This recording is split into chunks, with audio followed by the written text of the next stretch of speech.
This guy is trying to live forever. Are you a vampire? Yes. Why did you take your son's blood and put it in your body? I mean, my son is here. Tom, do you want to come say hi? Blink twice if he tricked you into doing it. Yeah. I have the best biomarkers of anybody on the planet. So if there were an Olympic sport for health, I would be the gold medalist. Steve will do it is healthier than you.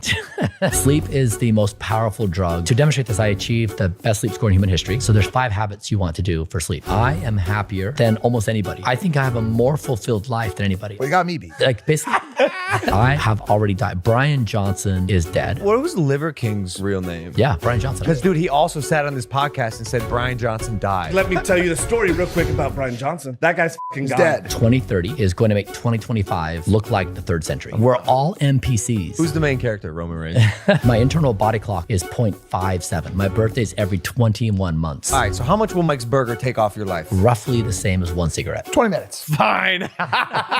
When you do things like binge eat at night, there's a calculation of how much you're actually dying. You do that, Mike. Well, you do too, you scumbag. No, it's sick. Because you're right. No, what you're describing is right. I love potato chips. Bro, if I had a shake past 8 p.m., I would totally do it. You drink In and out, whatever. I like.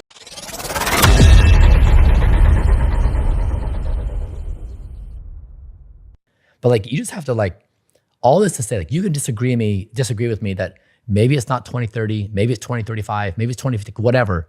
Like on the larger scale of like galactic time, it's now. Yeah. So the only point I'm making is to say change is happening insanely fast. We can't know what's happening.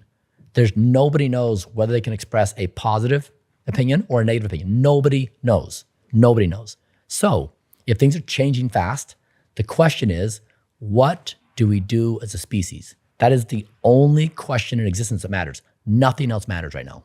And your answer to the question is essentially self-preserve. It's don't die. But see, don't die, it's a very clever like one-liner and people are like, oh, that's kind of funny. It's actually the most robust ideology in the world that starts with storytelling, becomes a practical operating system, is mathematically sound, is computationally sound, and is based in physics. I wanted to ask you about this because I'm a branding marketing guy, and obviously "Don't Die" is catchy. It's alarming, Yeah. and then when you learn it, like it's a hook essentially with the whole ideology behind it. It's brilliant, truly, and you know brilliance because you've done this before. You're a businessman, and I think that's actually where some of the haters come for you because. You have made a business out of the lifestyle in spreading your teachings online. And although I don't personally disagree, and it sounded like ultimately on Netflix, like people who like most people thought you had the right intentions. Like you are trying to help humanity. And I think what you're doing is like you're sacrificing an excessive lifestyle that you could easily be living with all the money you had to help preserve our species and help everyone live longer. But Bryan, don't die. It may feel a bit gimmicky. Mm-hmm. So I guess my question is, why not like a more positive, like stay alive or like live long? Like when I manifest, I avoid saying the negative stuff. Yeah. Like don't die. Do not die. In that, like my subconscious hears not and die. Yeah. And together as a sentence, I get it, but why don't die?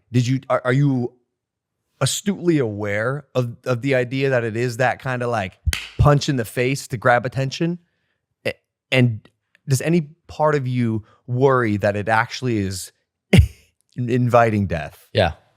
So there's been more murder committed over fighting over whose version of live well people should live than any other topic on the planet.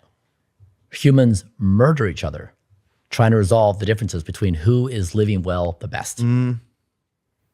Right? What else? It's like don't die is the most played game by every human on the planet every second of every day. Our 0th order priority is to not die. Animals, their 0th order priority is to not die. All the biological mass on this earth, that is the game. So what is the most played game by all of intelligence? Plants, animals, humans? Survival. Don't die. Yeah. It's the most played game. It's not live well, it's don't die. I agree, but I'm not even saying live well. I'm just saying like live long or like stay alive. Why not stay alive? It's the same game. It's the same game. Let me answer quickly one part of it.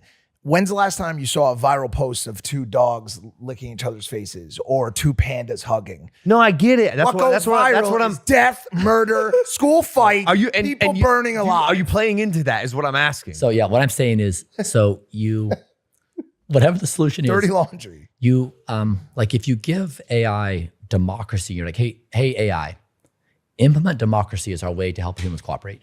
Democracy is a very subjective thing. You have to decide like this or that. There's no clear lines. You have these basic concepts in the Constitution, but it's very subjective.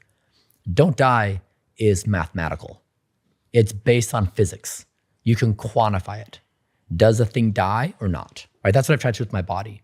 And so the reason why don't die is important is you have to create an ideology in the world that you can't just use as a storytelling mechanism. You have to apply math and computation and physics. Well, couldn't you do that with stay alive? You can't. Why? It's not as reducible as a computational methodology. Okay, so like if I'm walking on a tightrope over a canyon and I'm trying to preserve myself, what's more effective as I'm walking on that tightrope? Me going, don't die, don't die, don't die, don't die, or stay alive, stay alive. And I don't know the answer to the question. Yeah. I mean, because I guess you're clearly eliciting like a fear response, and fear keeps animals alive. It does. You're hitting on like an instinctual feeling. I mean, it keeps humans alive too. What people we're animals. No. But I just mean like people didn't stop smoking until they found out that it was killing them. Right. Yeah. So they stopped smoking cigarettes because they didn't want to die. Like people didn't say, oh, I'm going to put down the Newports this month because I'm going to stay alive. Yeah. People don't want to die. I mean, So I can relate and understand. I stopped doing heroin and smoking crack because I didn't want to die. I knew I was going to die. It was not that I wanted to stay alive. Okay. I wasn't trying to preserve my life. I was trying not to die. Yeah, makes sense. So I get it. Hey, I'm yielding. Yeah. No, but I also don't. I think it's just a guy asking questions. I mean, the last thing is, so you can, I mean, staying alive is fine. Like it's like you can say a positive frame. It's not as measurable. Okay. Right? You want something that is absolutely quantitatively robust. You want it to be based in math, and staying alive is not based upon it, right? It's like some unknown horizon, whereas die is extremely numerical.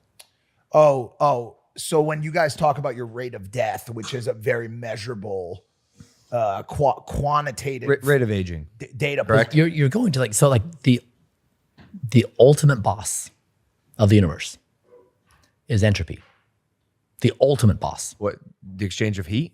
It's thermodynamics. Yeah. So you're looking at the dissipate, like the loss of order in the universe, right? Like the universe is you could basically calculate how much energy is in the universe. Like energy keeps us existing. Yeah. Over time, the universe is going to have zero energy, like over a certain duration of time. Yeah. There'll be nothing here to play with. So we can't, like existence can't exist. Existence can't happen with zero energy. And so physicists will probably correct me on that. Maybe that's true. But like generally speaking, we need energy source, right? Yeah. And so entropy is the final boss. And so you're trying to measure at every point entropy. And that's why don't die, it maps to like the fundamental layers of physics, the fundamental layers of nature, of our existence, all the way through mathematical models, all the way through human storytelling. So like it plays full stack on all the abstraction layers we understand for knowledge. I'm sorry. Can you break down entropy as the final boss? Because I thought entropy was hot energy or hot air will go to cold air. It's essentially like an exchange of heat in physics. Yeah, thermodynamics. Yeah, it's the second law. So you're just looking at, you're going from order to disorder, like to increase chaos. Like there's this, over time, the universe is moving towards increased disorder. Okay. And over eventually, we'll have nothing left in the universe. It will just be quiet. Yeah. So once again, Gary out in Tuscaloosa right now. Yes. Okay? First we did rich people. Now we're doing physics majors. What can Gary do to not die? Okay, cool. Because I love the entropy and heat exchange and thermodynamics conversation. My father, Michael Malak Sr., will love that conversation. But once again, Gary in Tuscaloosa, these 3 points. And let's move on from there because I want to do peptides. I want to do all that stuff, right? But eat, sleep, exercise. Sorry, diet, sleep, exercise. So let's, which I guess I said. Where do you want to start? What is the priority? Cool. All right, cool. So here's what we just talked about maps. So it's like, okay, we all know big stuff has happened in the planet. Great. Now, if you're seeing this and it makes you worried, we say, what does someone do about this, right? Most people feel powerless. Like, what am I going to do? So I want to say, actually, we all have power. And the reason we have power is we can make daily decisions to not die.